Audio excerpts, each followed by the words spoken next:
technique shows how simple chemical weapon dissemination can be. Shortly after this open canister dissemination, French forces developed a technique for delivery of phosgene in a non-explosive artillery shell. This technique overcame many of the risks of dealing with gas in cylinders. First, gas shells were independent of fuel and increased the effective range of gas, making any target within reach of guns vulnerable.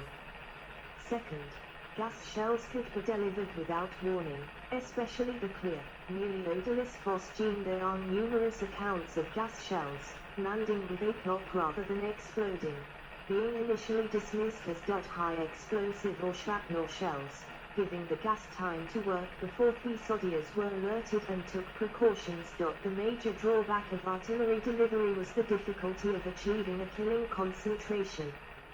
Each shell had a small gas payload and an area would have to be subjected to saturation bombardment to produce a cloud to match cylinder delivery. A British solution to the problem was the Livens projector. This was effectively a large-bore mortar, dug into the ground that used the gas cylinders themselves as projectiles, firing a 14 kg cylinder up to 1,500 m. This combined the gas volume of cylinders with the range of artillery. Over the years, there were some refinements in this technique. In the 1950s and early 1960s, chemical artillery rockets and cluster bombs contained a multitude of submunitions, so that a large number of small clouds of the chemical agent would form directly on their target. Thermal dissemination. An American-made MC-1 gas bomb. Thermal dissemination is the use of explosives or pyrotechnics to deliver chemical agents.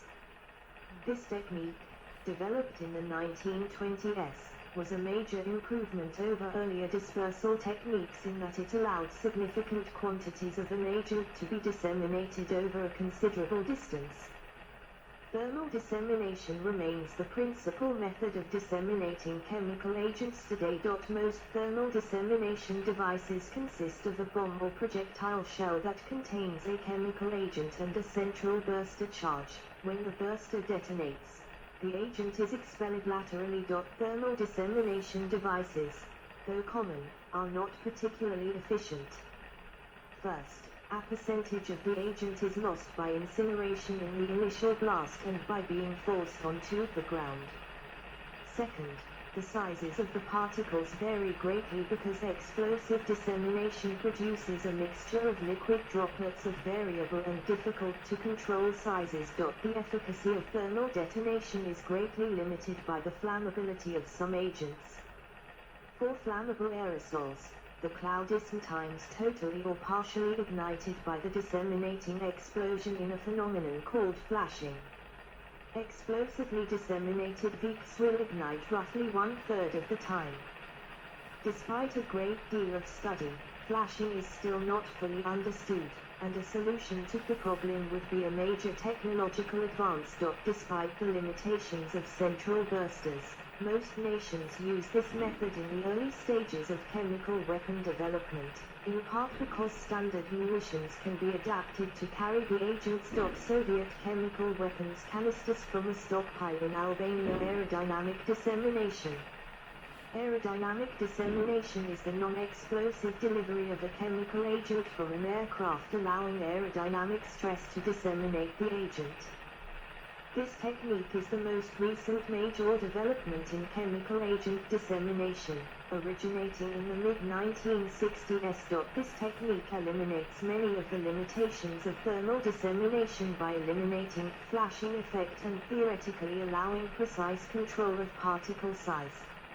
In actuality, the altitude of dissemination, wind direction and velocity, and the direction and velocity of the aircraft greatly influence particle size.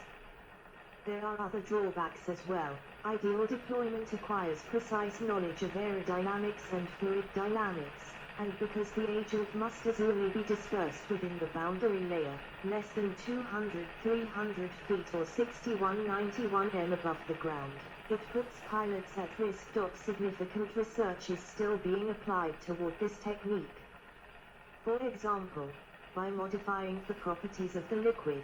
Its breakup when subjected to aerodynamic stress can be controlled and an idealized particle distribution achieved, even at supersonic speed. Additionally, advances in fluid dynamics, computer modeling, and weather forecasting allow an ideal direction, speed and altitude to be calculated, such that warfare agent of a predetermined particle size can predictably and reliably hit a target. Protection against chemical warfare. Israel Defense Forces Yamshuf Battalion soldiers at Chemical Warfare Defense Exercise. Ideal protection begins with non-proliferation treaties such as the CWC, and detecting, very early, the signatures of someone building a chemical weapons capability. These include a wide range of intelligence disciplines, such as economic analysis of exports of dual-use chemicals and equipment, human intelligence, HUMINT, such as diplomatic, refugee, and agent reports, photography from satellites, aircraft and drones, IMINT, examination of captured equipment, TechInt, communications intercepts, COMINT, and detection of chemical manufacturing and chemical agents themselves, MASENT. If all the preventive measures fail and there is a clear and present danger, then there is a need for detection of chemical attacks. 35. Collective protection. 36, 37, 38, and decontamination. Since industrial accidents can cause dangerous chemical releases, for example, the Bhopal disaster.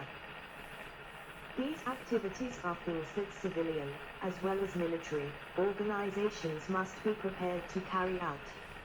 In civilian situations in developed countries, these are duties of hazmat organizations, which most commonly are part of fire departments. Detection has been referred to above as a technical nascent discipline. Specific military procedures, which are usually the model for civilian procedures, depend on the equipment, expertise, and personnel available. When chemical agents are detected, an alarm needs to sound, with specific warnings over emergency broadcasts and the like. There may be a warning to expect an attack. If, for example, the captain of a U.S. Navy ship believes there is a serious threat of chemical, biological, or radiological attack, the crew may be ordered to set Circle William, which means closing all openings to outside air, running breathing air through filters, and possibly starting a system that continually washes down the exterior surfaces. Civilian authorities dealing with an attack or a toxic chemical accident will invoke the Incident Command System, or local equivalent, to coordinate defensive measures. 38. Individual protection starts with a gas mask and, depending on the nature of the threat, through various levels of protective clothing up to a complete chemical-resistant suit with a self-contained air supply. The U.S. military defines various levels of MOP, mission-oriented protective posture, from mask to full chemical-resistant suits. Hazmat suits are the civilian equivalent, but go farther to include a fully independent air supply, rather than the filters of a gas mask. Collective protection allows continued functioning of groups of people in buildings or shelters, the latter which may be fixed, mobile or improvised. With ordinary buildings, this may be as basic as plastic sheeting and tape, although if the protection needs to be continued for any appreciable length of time, there will need to be an air supply, typically an enhanced gas mask. 37, 38. Members of the Ukrainian Army S-19th Nuclear, Biological and Chemical Battalion practice a decontamination drill at Camp Arathian, Kuwait. Decontamination. Decontamination varies with the particular chemical agent used. Some non-persistent agents, including most pulmonary agents, chlorine, phosgene, and so on, blood gases, and non-persistent nerve gases, for example, GB, will dissipate from open areas, although powerful exhaust fans may be needed to clear out buildings where they have accumulated. In some cases, It might be necessary to neutralize them chemically, as with ammonia as a neutralizer for hydrogen cyanide or chlorine. Riot control agents such as CS will dissipate in an open area, but things contaminated with CS powder need to be aired out, washed by people wearing protective gear, or safely discarded. Mass decontamination is a less common requirement for people than equipment, since people may be immediately affected and treatment is the action required. It is a requirement when people have been contaminated with persistent agents. Treatment and decontamination may need to be simultaneous, with the medical personnel protecting themselves so they can function. 39. There may need to be immediate intervention to prevent death, such as injection of atropine for nerve agents. Decontamination is especially important for people contaminated with persistent agents. Many of the fatalities after the explosion of a World War II use ammunition ship carrying sulfur mustard in the harbor of Bari, Italy, after a German bombing on the 2nd of December 1943, came when rescue workers, not knowing of the contamination, bundled cold, wet seamen in tight-fitting blankets.